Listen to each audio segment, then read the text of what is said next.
He's that guy. We're going to be interviewing Will Rogen. But first, does anyone know what an X-ray is?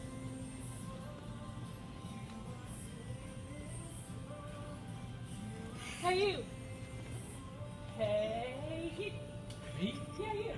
What? Do you know what an X-ray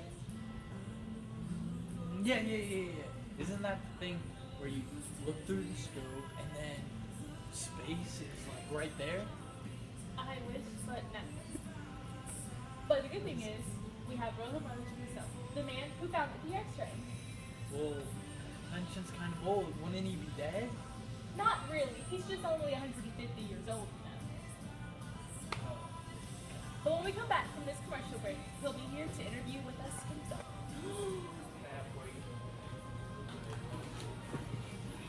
Whoa, mister. You okay? I don't know, dude. What's wrong, sir? I think I messed up my knee. What are we gonna do? I think I might need an x-ray. What's the next ray? Keep watching. Who's that guy? Today we have Mr. Will Rogen himself. Hello, Mr. Rogen. How are you doing? I am swell. How are you? That's so good. I'm doing good. That's great. I hear you're the oldest person alive right now. Yeah, 169 today. Great. Yeah. Well, Birthday party was great. I bet a lot of people showed up. Ice cream cake. My mother makes. Well, I have a few questions for you today. Oh, sure. So can you tell me how it all got started with you and the X-ray?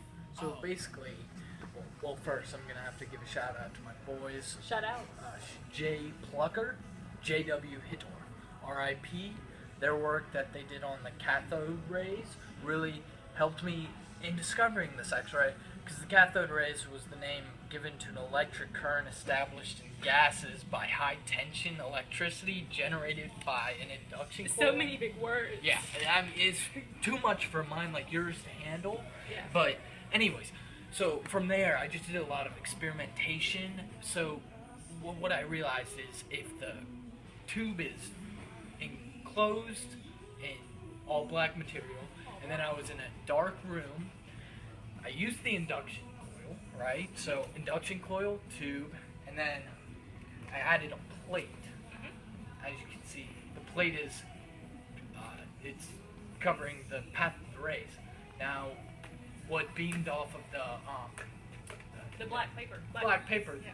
tube was just a fluorescent material. That's when I realized things could be projected and penetrated off these rays. So then I just did a lot more stuff, and I projected an image of my hand, and that's when I realized I was on to something Next week, spectacular. everyone, we have Mr. Linus calling in to discuss his discoveries based on Mr. Rogen's discovery of the X-ray. Oh, no, this work is bull. This does not reflect any scientific knowledge. This is illegitimate. Tune in next week. Hello, everyone. Welcome back to Who's That Guy? Today we have Mr. Linus Pauling. Hello, Mr. Pauling. Hey, how you doing? I'm doing good. How are you? Good. Well, I know you've been hearing about, we had Mr. Rogen last week, and he basically said that you didn't know what you're talking about. So, I have a few questions for you. So, what made you continue to build off Mr. Rogen? So I studied the energies needed to break up moments of molecules, and I also explored the nature of ionic and covalent bonds. You know what those are, right? Yeah, an ionic compound is between a metal and a non-metal, and a covalent is shared between two metals or two metals. Correct. So I also pioneered the use of X-ray diffraction, and I used that to look at different biological molecules like proteins and other molecules in that sense. And I also pioneered the first electric car. That's cool. That's cool. Yeah, and I also, not to brag, but I also did win a Nobel Prize for opposing the view of using nuclear weapons.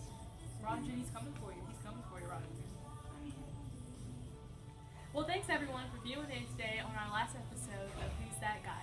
Thanks for coming in. Hopefully we'll see you next season. On this episode of Name That... Wait, what's it? Did you really I cut it. What did you cut it I on? stopped it. What did you Like,